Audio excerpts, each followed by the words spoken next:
Hi YouTube, it's me, Bryn Chan, and welcome back to another Who the Heck Are You Friday?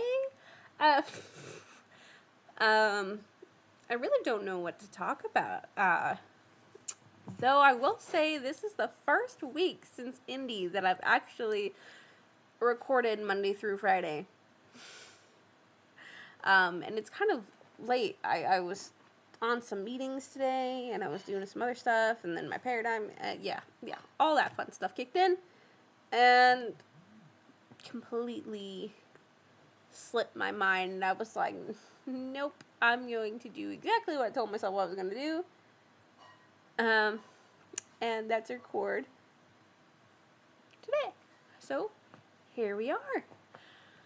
Well, I guess I could talk a little bit about me, because I had this meeting this morning, and I was in the middle of cooking breakfast when it started, and then my husband and I, we were eating the breakfast. In the middle of it, I pointed the camera away so that no one saw us eating, because it's impolite and definitely not professional. But I realized, because you could see the chopsticks in the camera, kind of, I realized something. And that's how much my lifestyle has changed since being with my husband. I've loved Asian culture forever. I actually do more Asian stuff than my husband does, really.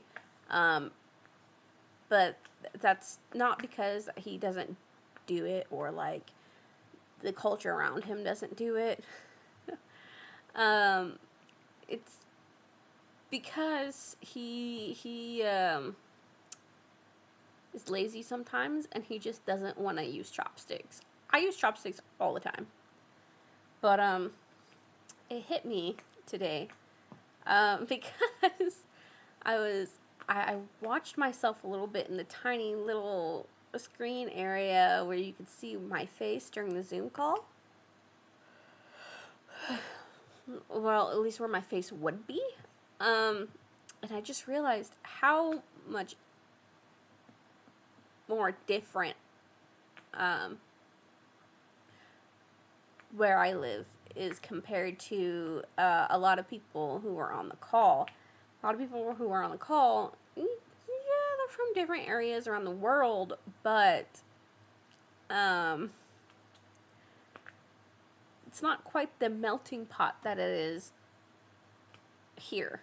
And a lot of people are from the U.S. as well. And I just noticed that it all just looks like their culture. They don't have a mix of stuff. So here we have a mixture of Chinese, Cambodian, and American, because my husband is Chinese Cambodian, his mother is Cambodian, and I am just here. I'm here. Yeah, I'm a mixture of everything, but I mean, not close enough related to those roots to really say that I have any influence from them. But my husband, he's the one who likes to get American stuff. I'm not gonna say I don't like to get American stuff a lot. And he was born in California, so it's not like he wasn't like it's not like he was born in another country or anything. He was born here in the U.S. He was born in California. His parents, on the other hand, his mom was born in Cambodia. His dad was, I'm gonna say, born in Cambodia as well. I don't know what it's like in the Chinese embassy, so I don't know if like that was the case or if he was born in China first. But yeah, I don't know. So he has a lot of American influence, along with the Asian side as well. but his mom is very much Cambodian culture all around in the house. You can't really do much without seeing it. It's kind of everywhere. um, his dad, I don't know, because his dad lives in California still, so I'm not entirely for sure what to expect there. I still haven't visited his dad. I've never even met his dad. So, when that day comes, I'll let you know. Um, so, which I think is going to be sooner rather than later. Because I do want to meet his dad. And it's not easy to impress a Chinese dad, apparently. I feel like that's in a lot of cultures where, like, the parents are hard to impress. But, like, him, it was very much, he didn't really want to, like, talk to me until after I married his son. And then he started talking to me a little bit. And I was just like, hey. It was very much of him telling Scott, oh, you're too young to marry, you need to go to college, you need to get a good job, stuff like that, before you think of marriage. Very stereotypical stuff, I would probably have to say. And it's just something I wasn't really expecting.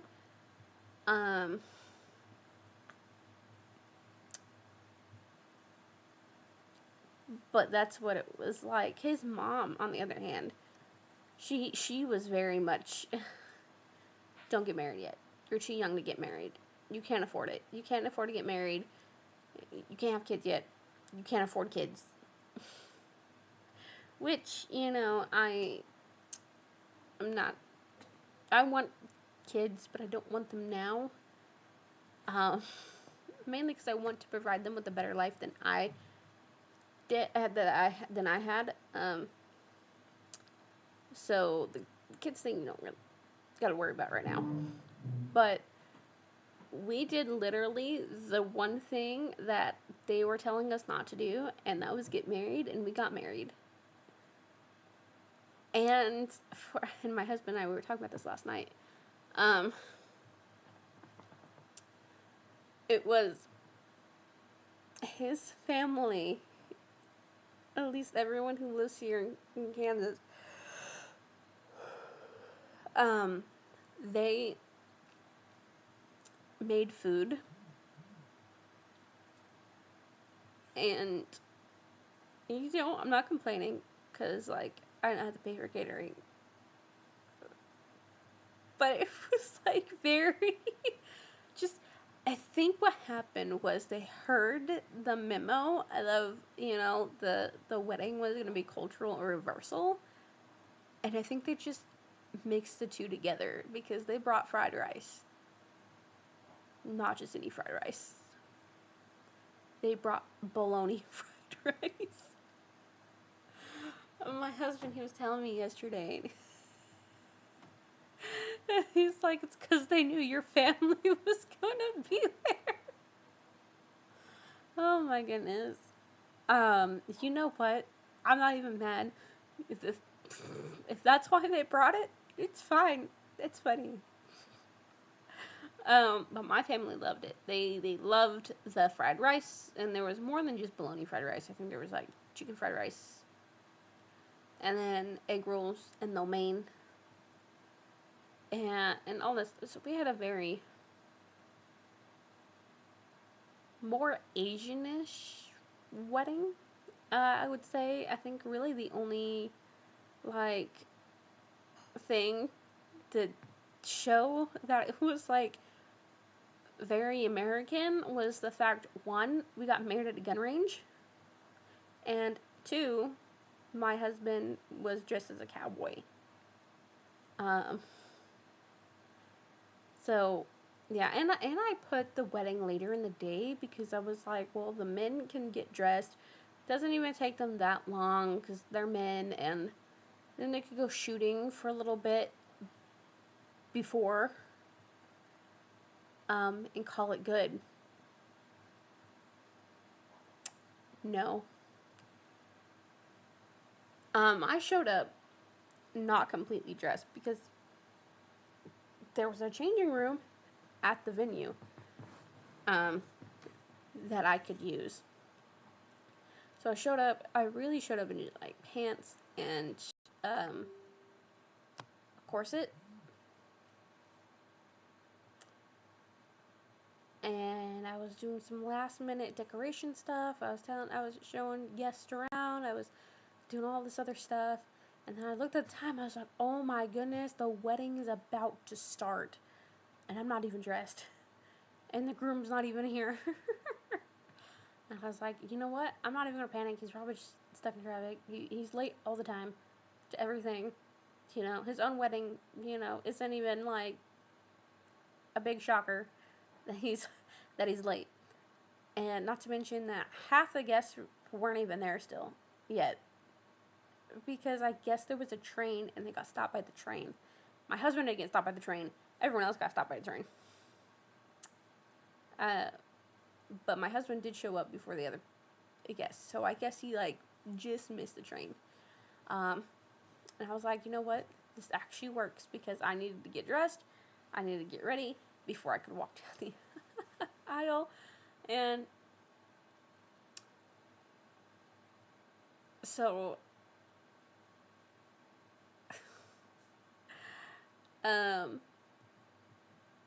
I was very thankful that people were late because I was like, I needed this time, and I didn't realize I needed this time. Though, in our meetings that we do, they do say there's no such thing as like bad timing. I uh, I guess so. That basically means is that everything happens for a reason. So just the fact that people didn't show up like on time, there was a reason for that, and that reason was so I could get dressed. Um, our dress wasn't made all the way. It was like half done. I don't know why I left it like that. Um, I gave myself a timeline and everything, and it just didn't happen. Did not finish it. But yeah. Uh, but we're gonna renew our vows, and so it'll be fine. I'm just redoing my dress, as Asian as possible. Uh, don't know exactly how that's gonna work, but I decided this time I was gonna sew over the corset, so the corset's now part of the dress instead of, yeah, and like the zipper and everything. I mean, the last one had a zipper too. Yeah, it did, and yeah. But the zipper is now a little bit more concealed to where, I can unzip it, I could do the corset up, and then I can zip it back up and put the fabric over it so you can't even see the zipper, and it'll be fine. But, so, that's a little bit about, like, our wedding day. Also, when we were I was walking the aisle, and I started crying when my bridesmaids and groomsmen were almost done walking, and they had lined up and everything.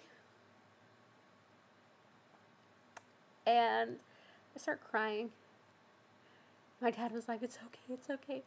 And then I was crying all the way down to the altar, and I was crying at the altar. And my husband looked at me, and then he started crying.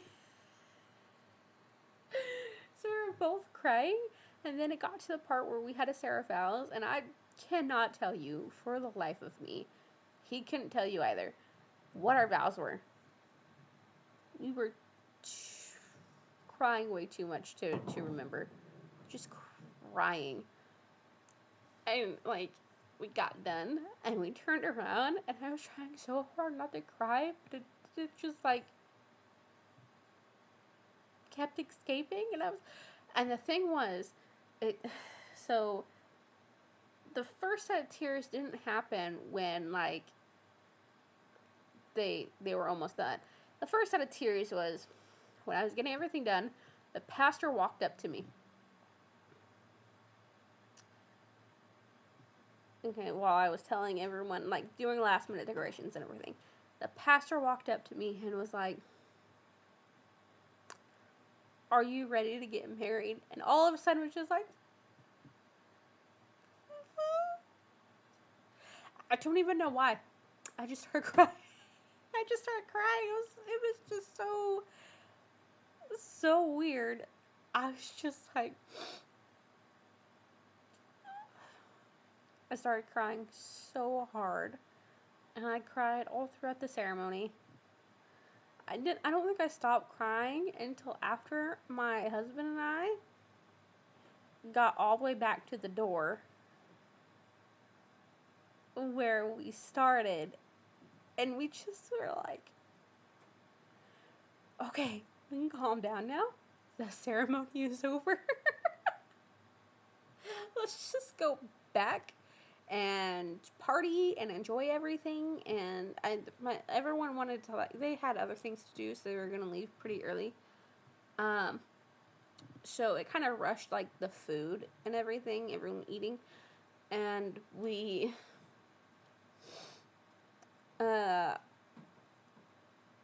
so I wanted to get the dance of my dad in. And the first dance in. That's what I wanted to do before everyone, like, really left. So I believe, I don't know, it was the first dance before or after the daddy-daughter dance. I don't remember.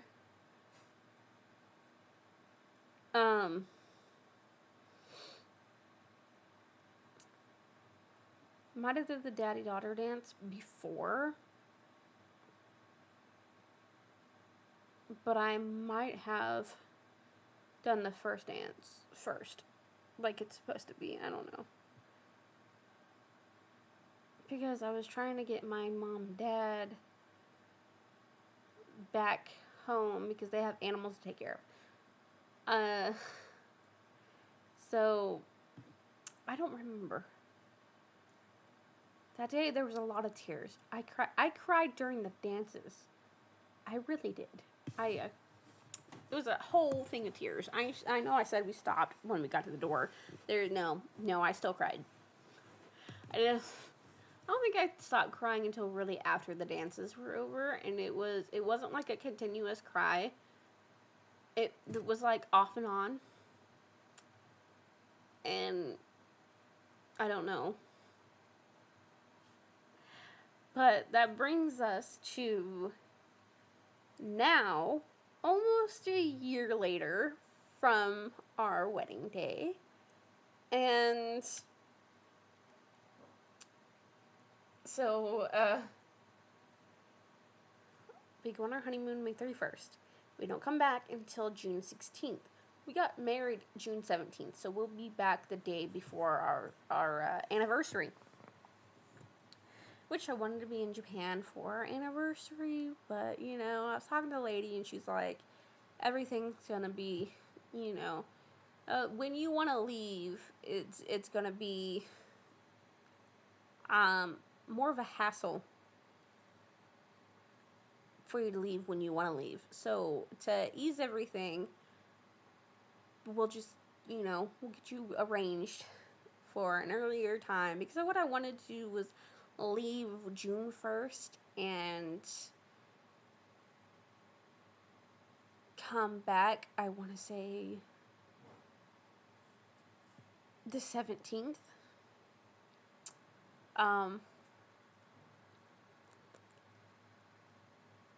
Didn't happen.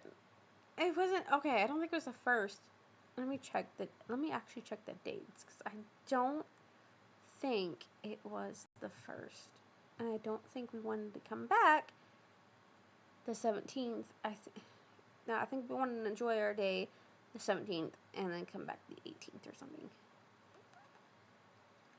Let me just bring up the calendar real fast.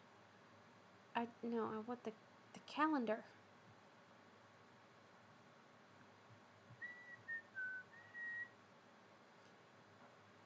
Well, maybe. Let's June. Okay, I think we wanted to leave the 3rd and come back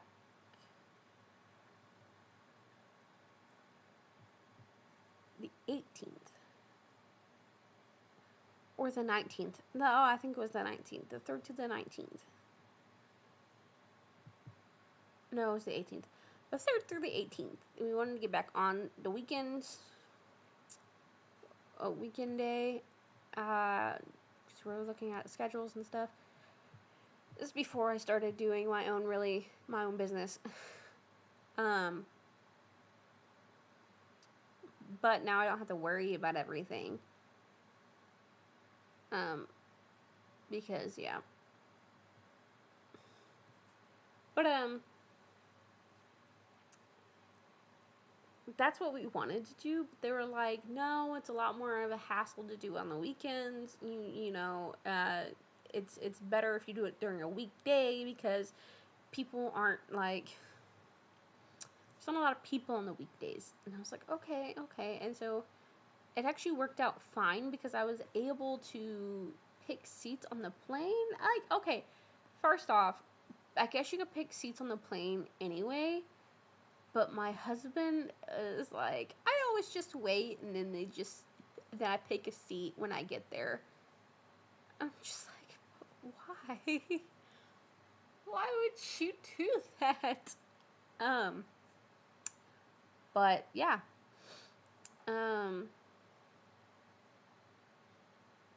Yeah, he usually, like, I guess he usually waits until like the day of the flight and then just picks a random seat that's open. I'm just like, you know what? I'm gonna pick seats, and I picked seats a couple months ago. I'm like, I'm gonna pick seats so I don't have to deal with that. So I don't have to like try to see if there's seats next to each other on the flight. So I ended up just we already had the plane tickets. I ended up just like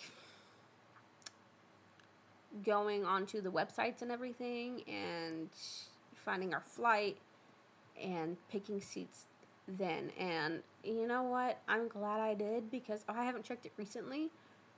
But, I mean, during that time when I was picking seats, a few people were already picking their seats. And I was like,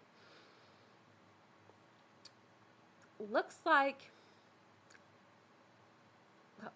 I need to, like, it looks like I did well with picking to choose my seat now. So, we're going on our honeymoon, May 31st, with our plane seats picked out, because I'm not doing what my husband does. And we are going to be in Japan for like 2 weeks. And during that time, I get to meet my friend from Nepal's friends who live in Gifu Prefecture. And, hopefully establish some business relationships there. Get them maybe started on Elevate. Something which Elevate revamps tomorrow. So it's going to be Elevate 3.0 instead of Elevate 2.0.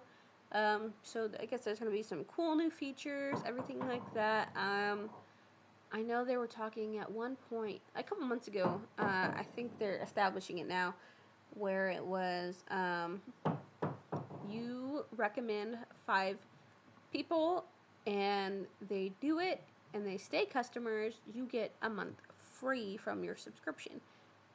You get a free month. And if you want to continue to do that, you need to find another 5 people and another 5 people and another 5 people.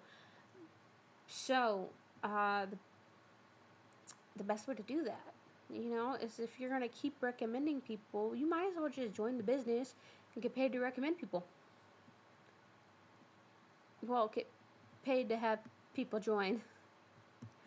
Um, you know, help people. If you're gonna help people, which you should be doing, is helping people. Uh, you know, you can get paid for helping people. I mean, that's essentially what doctors and nurses do. They get paid for helping people. I mean, the good doctors and nurses, not the sketchy ones. I just had somebody on the call today, and they were like, "Yeah, no, this sounds interesting. As long as I don't have to do anything illegal, we're okay." And I'm just like, "Don't worry." And my mentor's like, "Yeah, nope, we don't do anything illegal, so you should be okay." I mean, yeah, I don't know, but that's what happened in the call today. But back to the honeymoon, I'm really excited because now I can talk to people in person in a foreign country and do it that way, bring people in that way. My husband's really terrified of just being mistaken for like Japanese, and people start trying to talk to him in Japanese. But yeah.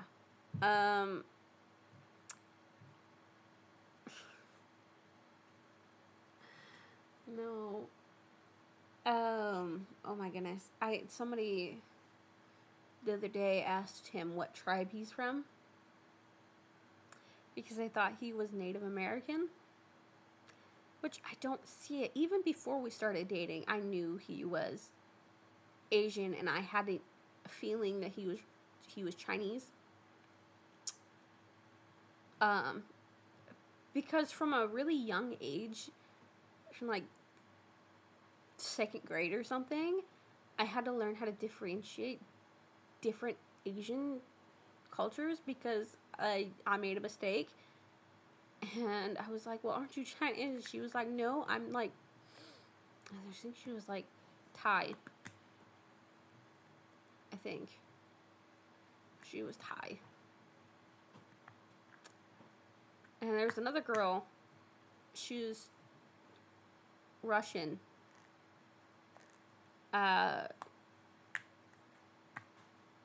From like a family, an Asian family that like moved up to Russia, and then like she was adopted into the U.S. So I'm not entirely sure about the whole backstory there, but her name was Rosa. I cannot tell you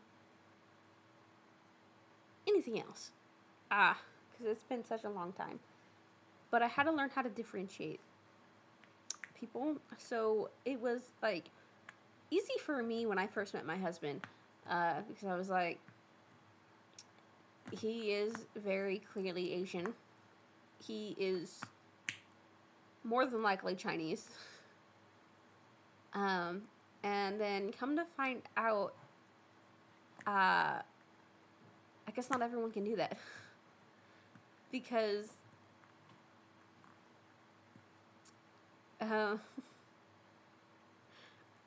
we've had a few people who have stopped him and they're like, "So are you like Korean?" Or like somebody, oh my goodness, someone once asked him if he was, what was Genghis Khan? Hold on.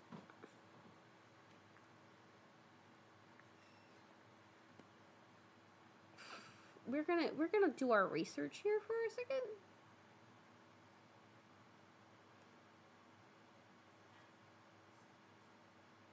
Was he a Hun? Where are the Huns from? I don't know. Hungary? I don't know.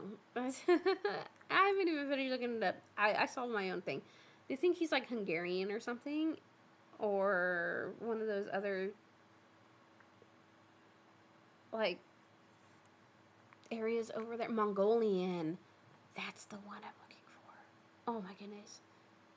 People think he's like Mongolian all the time, and I don't really see it. They asked me if he's like Japanese or Vietnamese. Everything before Chinese and Cambodian is never on the list of what people would guess.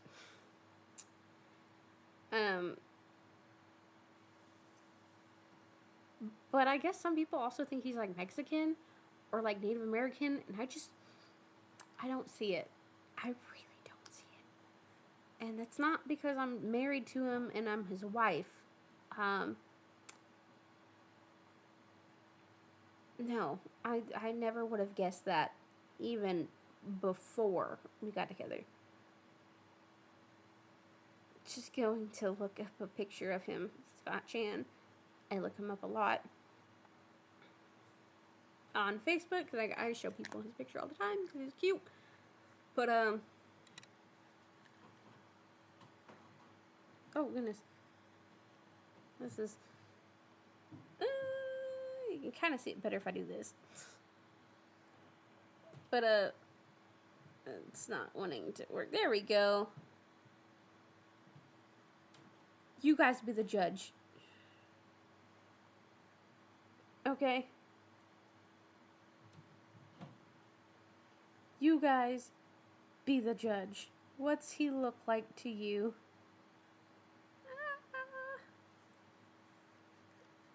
Anyway, my husband is very attractive. He's a handsome man. But I don't see it. I don't see these other races they ask him like about, or like other countries. But yes, so we got off on a really big tangent. So I'm gonna go ahead and I'm gonna end off the video here. I have to go pick up my husband from work because he had a mandatory work day today. I think they're starting every other Friday. They're gonna start doing some work, and today was pretty short. They were supposed to work 8 hours because they got moved to 9/10s. So from 5/9s, and today was supposed to be an 8-hour shift, which is still not as much as it was, but it's a lot better than what it was before they decided they were going to do every other Friday. I'm not really in that work mentality anymore, so I'm like, well, trading your time for money isn't good in any aspect, but okay.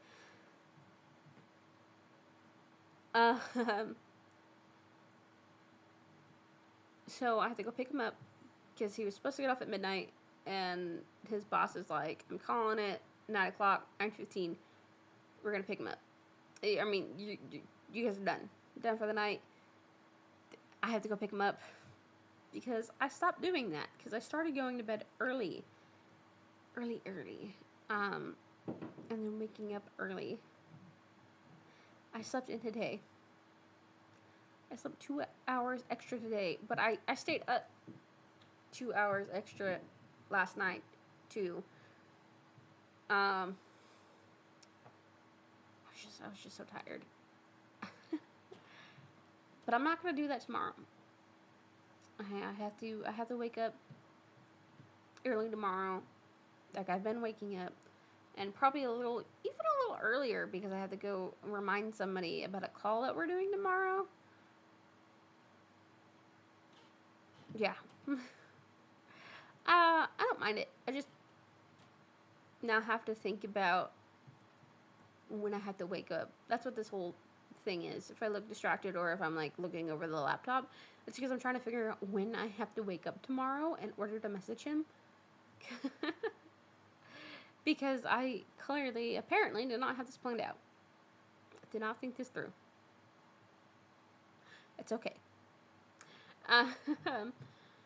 No, anyway. So, with that being said, without further ado, I'm going to go ahead and let y'all go. I love you guys. Mwah! Okay, and remember to invest in yourself because you are the very best person you could ever invest in. Stocks, real estate, gold, silver, all that fun stuff. And I'll see you guys in the next one. Mwah!